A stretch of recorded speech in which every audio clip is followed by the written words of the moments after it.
Assalamualaikum. My name is Aisha Yunus and I'm here with a new series of Global Asia lectures with reference to Pakistan affairs and current affairs. So currently we are going to discuss the current or contemporary political turmoil in Pakistan which is going on.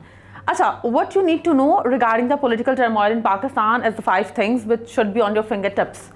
5 चीज़ें इस तरह की हैं जो आपके finger tips पे होनी चाहिए. So you should have that idea कि करंट पॉलिटिकल टर्मोइल जो है what is it all fiasco is all about, right.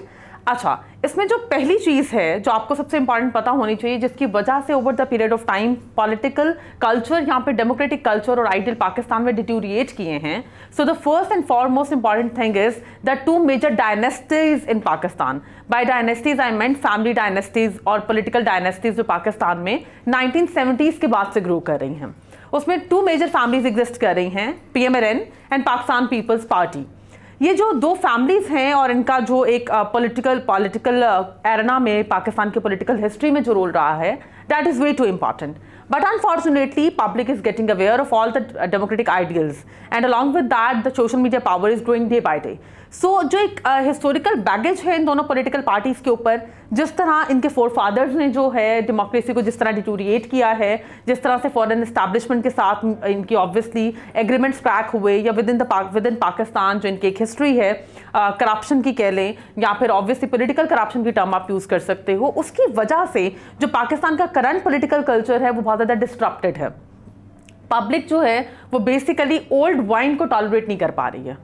It's not about कि उनकी जो नेक्स्ट जनरेशन्स हैं या फिर जो उनकी ऑब्वियसली जो पार्टी वर्कर्स हैं दे कांट परफॉर्म और they don't have any capacity to perform. It's not like that, but the thing is जो एक हिस्टोरिकल बैगेज है उनके ऊपर, उसकी वजह से public don't want to test them again.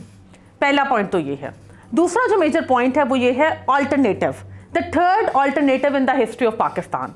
जो पाकिस्तान की हिस्ट्री में एक मेजर ब्रेक थ्रू आया है पॉलिटिकल हिस्ट्री में, that is the rise of Pakistan Tehreek Insaf, PTI, जिसकी पार्टी ऑब्वियसली 1990s के अंदर, लेट 1990s में इमरान खान ने उसकी बुनियाद रखी थी और उसके बाद वो पार्टी जो है over the period of time बहुत उसने आउटग्रो किया है.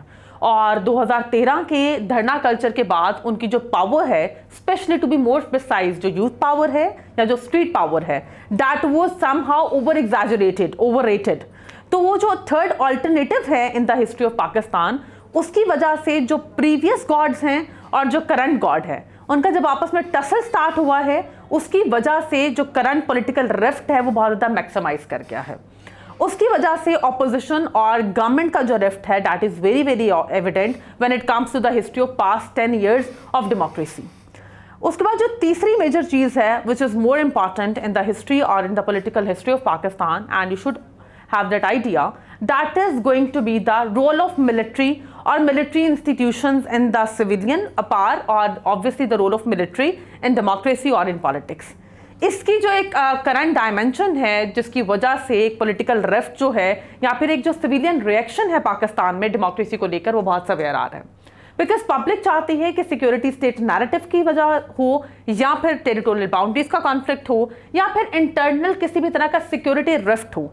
उसमें तो डेफिनेटली मिलिट्री की इन्वॉल्वमेंट बहुत इंपॉर्टेंट है और होनी भी चाहिए, बट जो एक पॉलिटिकल इन्वॉल्वमेंट है मिलिट्री की वो हार्ड इन्वॉल्वमेंट हो या सॉफ्ट इन्वॉल्वमेंट हो या सॉफ्ट इंटरफेरेंस हो, पब्लिक उस चीज़ को अपना टॉलरेट कर पा रही है ना ही एब्जॉर्ब कर पा रही है. जिसकी वजह से इवन जो पॉलिटिशियंस का भी एक गंध है या एक डर्ट है वो बाय एंड लार्ज मिलिट्री के ऊपर थ्रो किया जा रहा है. बिकॉज जब आपके एक सिचुएशन जो है वो आउट ऑफ कंट्रोल होती है तो फिर ये नहीं देखा जाता who is the actual culprit, उसको ये नहीं देखा जाता. उसके बाद सिविलियंस के लिए हर वो इंस्टीट्यूशन रिस्पॉन्सिबल है जो by and large political arena में कभी ना कभी कहीं ना कहीं इन्वॉल्व रहा है. दैट इज़ वो ये जो आप 3 डायमेंशंस हैं, एक तरफ आपकी डायनेस्टिक पॉलिटिक्स की, एक तरफ third alternative in the form of PTI, and the last but not the least the role of military in the political arena of this country. ये तीनों डायमेंशंस को अगर आप कैटेगराइज करो और इनके इन्वॉल्वमेंट देखो तो आपको करंट डायमेंशन है पॉलिटिकल टर्मोइल की वो बहुत एविडेंट हो जाती है.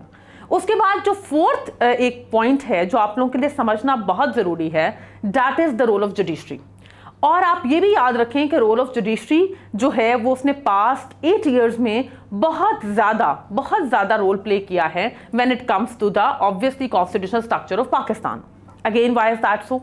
आप ये देखें कि सुमोटो एक्शन की जो पावर है उसको किस तरह से चीफ जस्टिस वगैरह की तरफ से पास्ट 5 to 8 ईयर्स में मल्टीपल टाइम्स यूटिलाइज किया गया है just to protect the civilian interest. तो ये एक बहुत इंपॉर्टेंट डायमेंशन है कि जो जुडिशरी का रोल है वो जुडिशियल एक्टिविज्म के फॉर्म में हो, that means the negative side of judicial role, और द पॉजिटिव साइड जिसमें वो कॉन्स्टिट्यूशन को स्ट्रांग करने की कोशिश कर रहे हैं, सुप्रीम कोर्ट अपनी इन्वॉल्वमेंट शो कर रही है, सुमोटो एक्शंस ले रही है मल्टीपल डायमेंशंस के अंदर just to protect the civilian rights. तो वो एक चीज़ बड़ी इंपॉर्टेंट है जिसकी वजह से सिविलियन अवेयरनेस जो है वो बहुत मैक्सिमाइज कर रही है। एंड जो लोग हैं वो चाहते हैं कि political stability, law and order, आपके फंडामेंटल राइट्स, नेसेसिटीज ये कंट्री में प्रोटेक्ट भी हों और स्ट्रांग भी हों। Last but not the least, the role of social media when it comes to the political dimension of Pakistan.